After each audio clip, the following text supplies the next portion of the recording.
church alive and active in the Philippines. Gordon? Yes, my beloved Philippines, if they could only throw off that culture of corruption, it just seems to be generational. And you look at the number of airport contracts or highway contracts or any kind of government set aside, it always seemed to be an opportunity for people to steal from the public treasury. And that's what it is. It is theft. And it's theft against the future of the Philippines.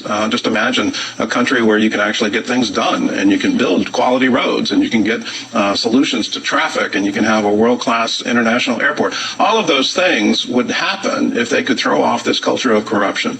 So let's pray for the Philippines. Let's pray that righteousness would exalt them, that they would be Christians in deed and not just in word, and they would realize that they're just destroying their future and they're destroying the future for their children.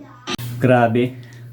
Kahit sa media ng mga banyaga, foreign media, sikat na sikat ang Pilipinas sa korupsyon. Tinawag pa nga na ang Pilipinas ay mayroong tinatawag na culture of corruption. Grabe. Nakaka-proud pa bang maging Pilipino dahil dito sa mga politikong magnanakaw na to? Diba?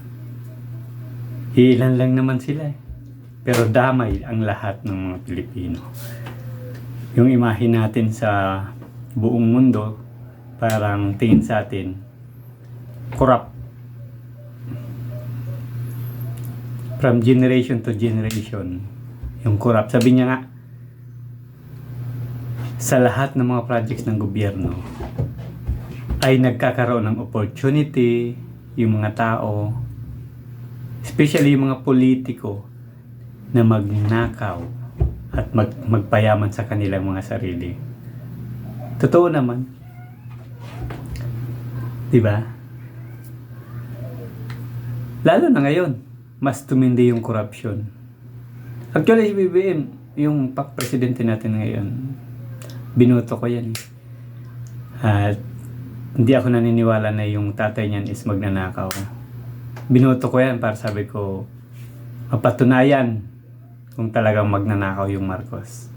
At patunayan ni BBM na hindi sila magnanakaw. Pero anong nangyari? Para sa akin, yung opinion ko, pinatunayan ni BBM na magnanakaw talaga sila.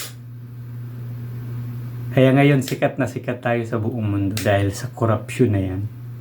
Trillion of pesos ang ninakaw ng mga politiko. Kasi yung mga politiko na yan, hindi naman yan nag-iisip, o hindi naman lahat, mayroon lang kukunti dyan, hindi naman yan nag-iisip ng future ng mga mamamayan eh. Ang iniisip lang nila is yung future ng kanilang angkan. Diba?